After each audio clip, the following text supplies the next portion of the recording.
Mark, What's happening? what's going on? Living my What are best you life. reading? What are you reading? I've got a Wonder Woman 798. Yeah, 798 798. up on the screen. I'm looking What at a this charged up Wonder Woman. What a surprise. So am I. That is actually I believe the word is penultimate issue of that's your word of the day, by the way.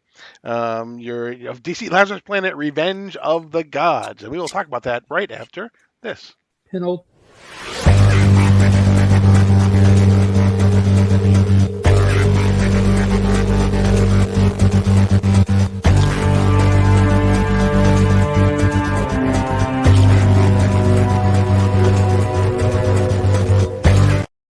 PEN.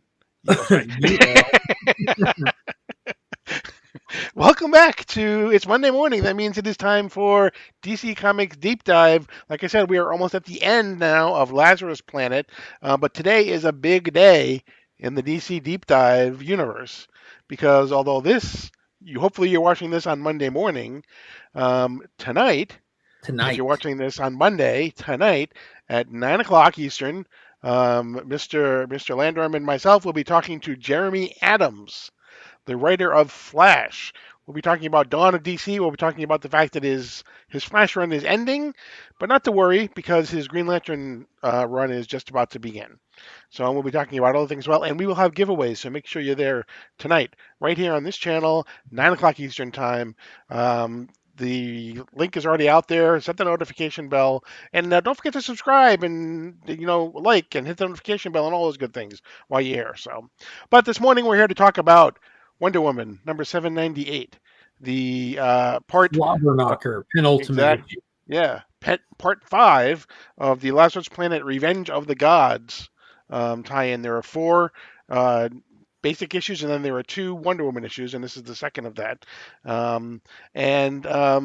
This one, why don't you go? You're much better at going through the comics than I am. So, okay, starts off with Wonder Woman having made it back from the precipice to Earth, to a destroyed Earth. She can see the wreckage of her decisions and Hera raging war on this planet. It's been revealed that this mysterious man we've been talking about is none other than the God of War himself, and we called it spot on, nail on the head. I think it's Ares, because if the gods win, no one will be praising war because man will just be worshiping gods, and that's exactly what happened. So he's here to make sure that mankind continues to try to destroy itself forever so that he gets all the power, all the glory. He's basically going to wage war on the gods so that the humans continue to have war. Exactly, because he doesn't get anything from the gods, people praising the gods passively. He needs the battle. So we get a little. First off, his design is cool as hell in this series. He just looks really cool. But we get kind of him talking about that with Wonder Woman and all that good stuff for a little bit.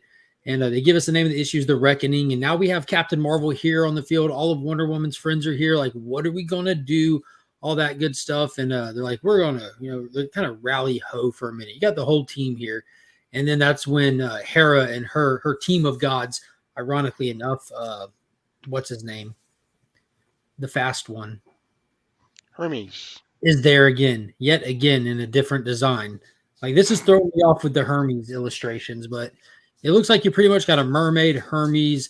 Was it Apollo, the sun god, with a bow and arrow in the first issue or second issue, and Hera. So they're coming down with like the giant creature that eats up the Nile behind them, I think. So it's time to battle, and this is where it gets good. This issue pretty much hinges upon this fight. It's a one-on-one battle with God tier Wonder Woman and Hera. And that's where it goes for a while. To just not having a fisticuffs and kind of fussing back and forth, arguing their personal philosophy on the events with each other. Right. There is a good 5 or 6 pages of just Wonder Woman and Hera battling until Mary Marvel decides to insert herself.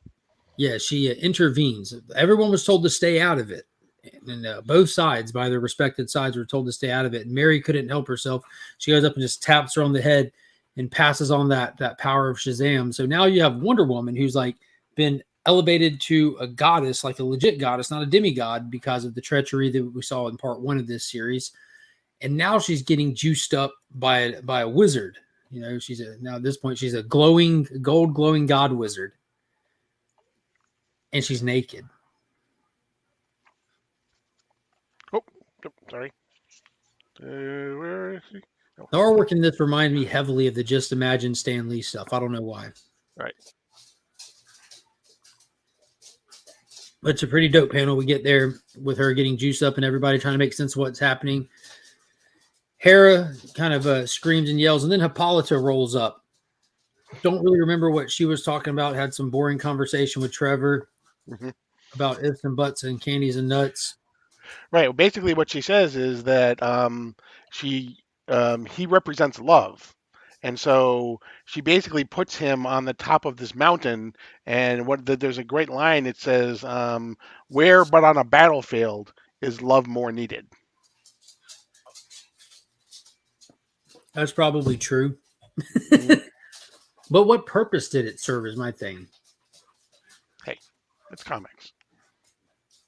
Hey, kids, it's comics. You know what I'm saying? Like, what was the scene for? I think it was just kind of designed to illustrate again, the love that Steve has for Diana, and how that may feed into, may give her some sort of push, an extra nudge to help to defeat Hera. Yeah. So Wonder Woman flies up into the sky, and in that moment, Hera flips out, tells her minions to kill all of Wonder Woman's cohorts on the ground, and they're getting ready to do so. And then the cohorts start fighting back. You know, Mary starts throwing bricks and stuff at her, and then about that time, you hear thunder strike, and we see Wonder Woman come down. And man, that was a panel with her goddess suit. You see the Wonder Woman style to it, but with the magic of the wizard Shazam flowing through her and the lightning bolt. So cool. So cool. She pretty much rocks her socks off. She pretty much takes her out. But it's not giving us that. It just gives us the big to be continued. You know, lightning strikes everywhere, comes flying in. You know, die after you. Exactly. Hera says, "I'm going to kill you," and Wonder Woman says, "After you." And and then it's going to be concluded in Revenge of the Gods #4. But that wasn't the only story in the book. Yeah, the backup story threw me for a weird little loop here because we go from that exact scene of her in the fight, right? Mm-hmm. To be concluded. And then the very next page, you have her flying down to look at Mary. When does this take place? I believe it takes place. It's supposed to take place at the same time because there is some mention about the fact that before they go back at each other again, she has this discussion with Mary, and funny enough, one of the biggest discussions has to do with what should she be called, right? Yeah, but my thing is like when you read the main story, there's no break. There's literally no break. Like Wonder Woman gets the powers, flies up in the sky. They go after the younglings. There, the last time we see Mary, she's about to get attacked by the gods, and Wonder Woman intervenes. Right. And so this, I don't know, man. This backup story should not have been included in here.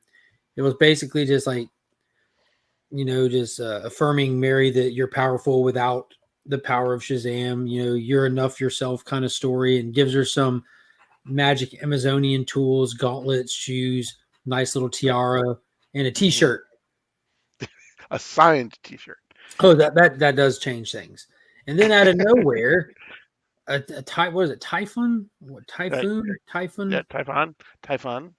Yeah, mythological creature out of the ground because you gotta have something for her to hit with her new tools, and she smacks it around a little bit. Yo me, and Mary marvels up into the sky. But I do want to say, she Mary marvels up into the sky. Mm-hmm. That is super duper important, especially for the context of what follows all of this. We know we're getting a new Wonder Woman story. We know we're getting a new Captain Marvel story with the title of Shazam. But the name is an issue. The name has been an issue since they took Captain Marvel away from him. You know, it's been Mary, but has she been Mary Marvel? I can't remember if she's been Mary Marvel the whole time or just Mary. Yeah, no, I mean, she's been Mary Marvel, but okay. They almost really kind of, they're almost kind of daring some lawyers to come after them because they use, pretty big print on the final page of the story that says that we're going to call her Mary Marvel. Yeah, so they solidified that, like, because we know that like this is going to be jumping us into that series. So hopefully that's like a good sign for Yale Captain. Yeah, Like, exactly. just cough up the money. Just cough up some money and get your own. Get him back. Yeah, I'm not sure Marvel would really. Yeah, because they got a lot of good things going for them with their Captain Marvel. That's right. Exactly. Yeah, that's what they should do. They should say, "Hey, look, we'll make our Captain Marvel just as bad as yours. Don't worry about it."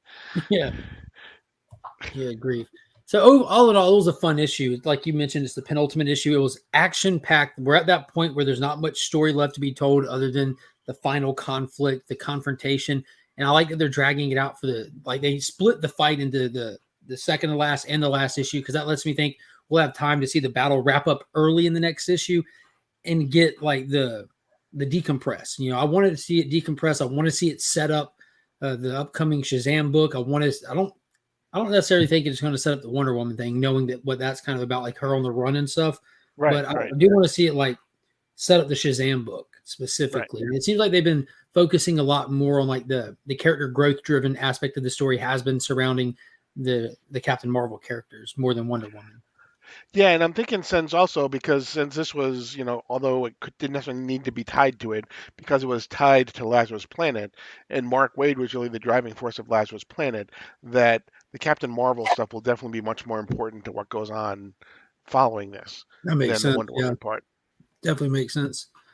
Yeah, this has been a fun event though. All in all, this is a fun like like it's a popcorn flick book. It really Hmm. is, and it's worth every page except for this backup story here because it just Hmm. doesn't fit into the timeline. It was shoehorned in there, Yeah, yeah. I mean, but it's timelines are still a always, cool little story though.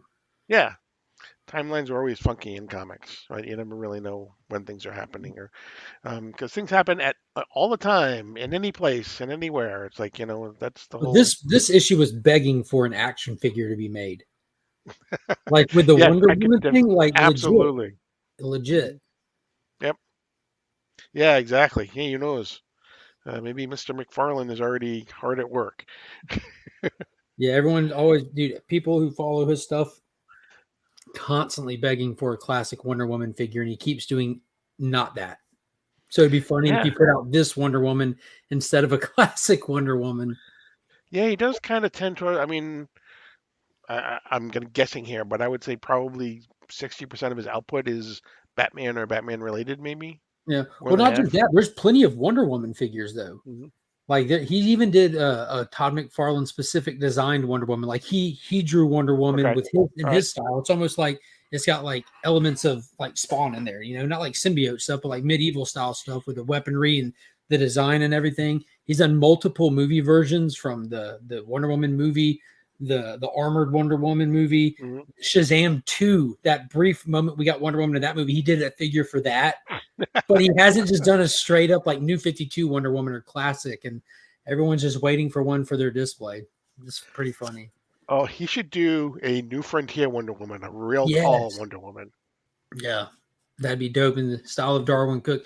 Then people would be mad that it would because it would be in that style because like he Hmm. styles them after whatever interpretation of the books that he pulls from. But we just got two Beast Boys in 1 week, and we still haven't got a classic Wonder Woman. You know what I mean? But I'm not mad at it. I don't. I get the movie figures. That's pretty much it. Yeah. So yeah, Got this is definitely an important part of the overall story. I think we mentioned the two parts here could have been parts 5 and 6 of the overall story. They didn't necessarily need to be in the Wonder Woman magazine, but such is life. But we get one more next week. This coming Wednesday, we'll see the finale, and then we'll move on to some other things. We have Night Terrors coming up. Maybe we can talk about that down the road. Yeah, we'll Um, definitely be all in that. I'm sure. Yeah, we'll do some Dawn of DC stuff probably as well. So we'll be looking at that. Now that Superman is well out of the gate, we can take a look at that too. So, but tell us what you want us to talk about as well. What would you like to see us talk about? Because we're more than willing to talk about anything DC. So, leave a comment, subscribe, like, do all the good stuff. So, And we'll but see you that tonight at 9 o'clock with Jeremy correct. Adams here on the channel. Bring your questions too, because we want to make sure we get plenty of questions. From the we're kind of looking at it more kind of just like a chat type of a thing. But we'll obviously be asking him some questions about how he's ending the Flash, what he's got, what his thoughts are, going into Green Lantern and everything. So Yes. Yeah, it's so bittersweet because like he's ending Flash, but he's picking up Green Lantern. Like hmm he's bringing Hal back. He right, just brought exactly. Wally back, so we'll see. Yep, absolutely. You can't miss. So hopefully we will see you tonight. But that's going to be it for this edition of DC Deep Dive. As always, I am Paul. I'm Mark, But we. our Legion. Okay, I'll say it. And you're now leaving Sector 2815. Welcome